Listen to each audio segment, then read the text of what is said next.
Hello everyone, welcome back to my channel after so long time.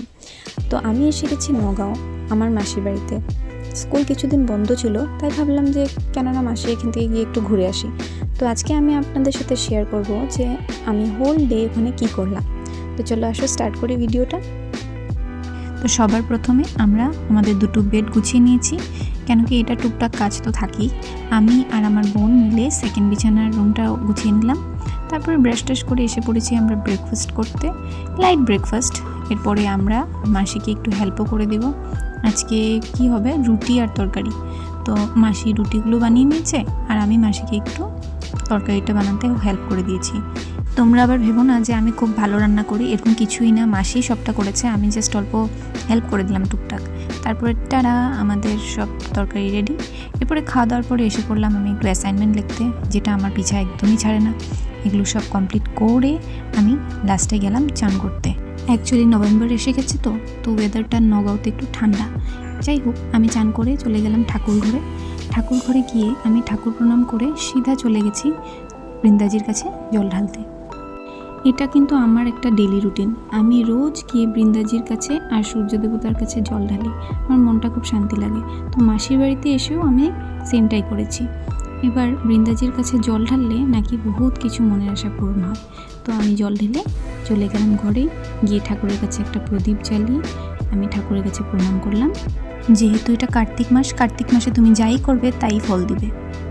তারপরে আমি চলে গেলাম রান্নাঘরে গিয়ে আমি ভাবলাম যে আজকে কিছু একটা মজা করি। তো মাসিকে বললাম চলো স্টার ফ্রুট মাখি। এবার স্টার ফ্রুটটা আমি নিজেই মাখলাম, মেখে টেস্ট করে দেখেছি খুবই বেশি ঝাল হয়ে গেছিলো। তারপরে বোনও টেস্ট করলো, মাসিও টেস্ট করলো, আর ওরা বললো কি খুবই ভালো হয়েছে আর মজা লেগেছে খেয়ে। তবে হ্যাঁ, এ করতে করতে ভাই আসার টাইমও হয়ে গেল। তো আমি বাইরে গিয়ে একটু ওয়েট করছিলাম যে ও এসে পড়বে। একটুক্ষণ পরে ও এসে যায় স্কুল থেকে। ভাই আসার পর আমরা সবাই মিলে লাঞ্চ করলাম। লাঞ্চের পার্টটা তোলা হয়নি, যাই হোক। এরপরে আমরা এসে গেছি ছাদে এসে অল্প ভিউটাও দেখলাম। আর বোন বললো কি ছাদের থেকে যে ভিউটা আছে, সানসেটের ভিউটা খুব সুন্দর আসে। তারপরে আমরা দুজন মিলে কাপড়গুলো কালেক্ট করলাম। কাপড় টাপড় নিয়ে আমরা চলে গেলাম নিচে। বিল্ডিংয়ের কনস্ট্রাকশন এখনও চলছে, তাই একটু রিস্কি হয়, তো আমাদের খুব সাবধানে নামতে লাগে। কিন্তু এখানের যে ভিউটা এতই ভালো লেগেছে আমি কি বলবো। তারপর নিচে গিয়ে দেখি ভাই খেলছে, একাই খেলছিল, কিন্তু ওকে ভিডিও তুলতে বললে একদম সামনে আসে না। দেখো এখন চলে যাবে, চলেই গেল যা। আজকে মাসিদের একটা রিলেটিভের বাড়িতে আমাদের সবার নিমন্ত্রণ ছিল।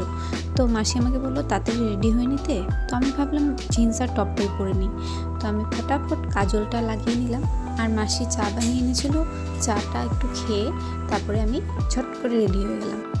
বাড়িটা আবার তেমন একটা দূরে না, তো আমরা হেঁটে হেঁটে চলে গেলাম। প্রথমে আমরা গেলাম পূজা বাড়িতে কিন্তু দুর্গাপূজাটা বেশ ভালোই হয়। মাসি বলে আসতে, কিন্তু আসা হয় না। তারপর পূজা বাড়িতে আমরা দুজন একটু প্রসাদ খেয়ে একটু ভালোই লাগলো, প্রসাদটা খুব টেস্ট ছিল। দুজনে শেয়ার করে একটু খেলাম। তারপরে গেলাম ওই রিলেটিভদের বাড়িতে। ওদের মূর্তিটা কিন্তু খুবই বেশি সুন্দর ছিল। ওখানে গিয়ে পেলাম এই ছোট্ট বেবিটাকে, ও কিন্তু খুবই কিউট, আমার খুব ভালো লেগেছে ওকে দেখে।